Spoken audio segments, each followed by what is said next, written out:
प्रयागराज हमारा कब से नई भारत को नेतृत्व दे रहा है, क्या नहीं दिया प्रयागराज ने।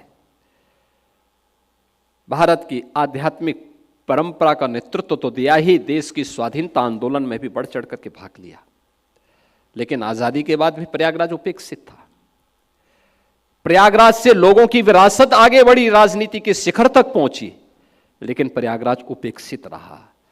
और प्रयागराज का एक सस्टेनेबल डेवलपमेंट का जो प्लान किसी ने तय किया, प्रधानमंत्री मोदी जी की सरकार, मोदी जी के नेतृत्व में ही अब यह संभव हो पाया 2019 में। और 2025 के महाकुंभ के बहाने आज प्रयागराज में आप देख सकते हैं, इस वर्ष अकेले 200 से अधिक सड़कों को हम लोगों ने उनका डेवलपमेंट किया है। सिंगल लेन को डबल लेन में, डबल लेन को 4 लेन में। अंडरपास थे जो सिंगल थे उनको डबल कर दिया गया। फ्लाईओवर थे, 14 फ्लाईओवर अकेले इस एक वर्ष के अंदर हम लोगों ने प्रयागराज में बनाए हैं। और प्रयागराज सिटी के अंदर रेलवे की हो, एयरपोर्ट की सुविधा हो, वाटरवे की सुविधा हो, इस सब कुछ भी वहां प्राप्त हुआ। 30 पेंटून ब्रिज हम लोगों ने अकेले कुंभ क्षेत्र में तैयार किए हैं।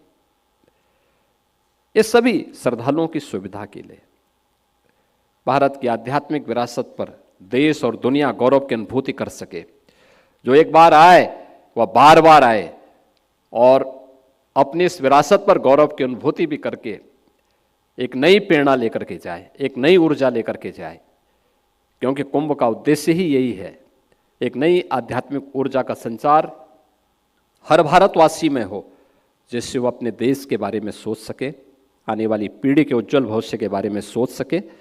और इसी उद्देश्य के साथ उत्तर प्रदेश सरकार और भारत सरकार मिलकर के इस पूरे आयोजन को पूज्य संतों के सानिध्य में भक्तों की सुविधा के लिए सुलभ बनाने का कार्य कर रही है। और मुझे पूरा विश्वास है कि आप सबके सहयोग से, आप सबकी शुभ कामनाओं के साथ कुंभ दिव्य होगा, भव्य होगा और अपनी आस्था और आधुनिकता के एक नए समागम के रूप में वैश्विक पटल पर अपनी एक नई छाप छोड़ेगा।